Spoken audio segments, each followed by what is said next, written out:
அஸ்ஸலாமு அலைக்கும் நண்பர்களே. நரகவாசியில ஒருத்தரை பத்தி இந்த வீடியோல பார்க்கலாம். ஒரு முறை நபிகள் நாயகம் ஸல்லல்லாஹு அலைஹி வஸல்லம் அவர்கள் ஒரு மனிதரை பார்த்து கேட்டாங்க, நீங்க காய்ச்சல் தலைவலியின் வேதனைகளை அனுபவிச்சிருக்கீங்களான்ட்டு. அதுக்கு அந்த மனிதர், காய்ச்சல் தலைவலியா, அப்படின்னா என்ன, அது எப்படி இருக்கும், எனக்கு விளக்கம் சொல்லுங்க நபியேன்னு கேட்டாங்க. அதுக்கு நபி அவர்கள், காய்ச்சல் தலைவலி ஏற்பட்டா எந்த மாதிரியான உணர்வுகள் இருக்கும், எந்த மாதிரியான சிம்டம்ஸ் இருக்குன்னு அவருக்கு விளக்கம் சொன்னாங்க. அதை கேட்டுட்டு அந்த மனிதர், எனக்கு இது போன்ற உணர்வுகள் எதுவும் ஏற்பட்டதில்ல. இது போன்ற வேதனைகளை நான் அனுபவிச்சதில்ல. நான் நல்லா இருக்கேன் நபியே அப்படின்னு சொல்லிட்டு கிளம்பிட்டாங்க.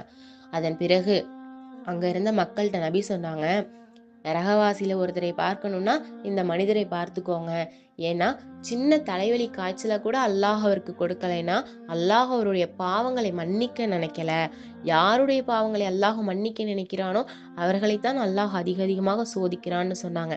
இதிலேருந்து என்ன தெரியுது நண்பர்களே, அல்லாஹ் யாருடைய பாவங்களை மன்னிக்க நாடுகிறானோ அவர்களைத்தான் அல்லாஹ் சோதிக்கிறான். நம்முடைய பாவத்தின் காரணமாக அல்லாஹ் நம்மளை சோதிக்கிறான்னு நினைச்சிடாதீங்க. நம்மளுடைய பாவங்களை மன்னிப்பதற்காக தான் அல்லாஹ் நம்மளை சோதிக்கிறான்.